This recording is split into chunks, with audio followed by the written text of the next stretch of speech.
What prompted you to embark upon your classical album Seven? Well, I think what was happening in the rock world for me was perhaps I felt it was coming to a bit of an end in a way. Genesis stuff was concluding, and solo albums hadn't really been doing all that well, as much as I loved writing them and everything. And I'd always wanted to do classical records, and my feeling when I did Seven was it might be the last thing I ever did.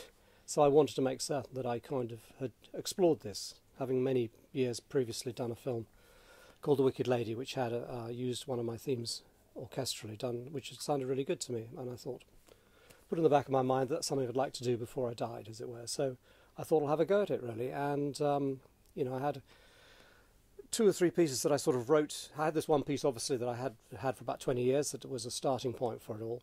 Which piece was that?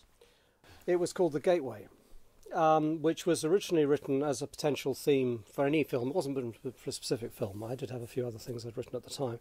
And I just was waiting to get that call to do a film, and no one said it never came. So this piece of music was lying around for years and years, and it went through a few changes. But I'd always done it in a sort of pseudo-orchestral way, even with the piano. So I thought, well, that'd be a nice thing to come back to.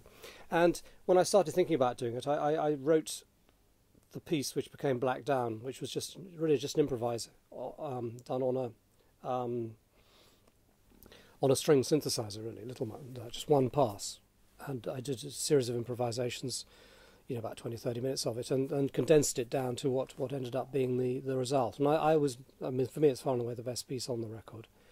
And I was really excited by it, really pleased with that. And so sort of that led me on to the other things, really. And so I wrote about half that record was probably written at the time of the project, and the other half was old material, kind of, which I'd had around, which I felt was suitable for this project. And the whole process of going through it was quite a big thing for me. To switching to using an orchestra, all the usual kind of inferiority complex you have, I think, coming from the rock world into the orchestral world, which wasn't necessarily helped by all the people I worked with at the time.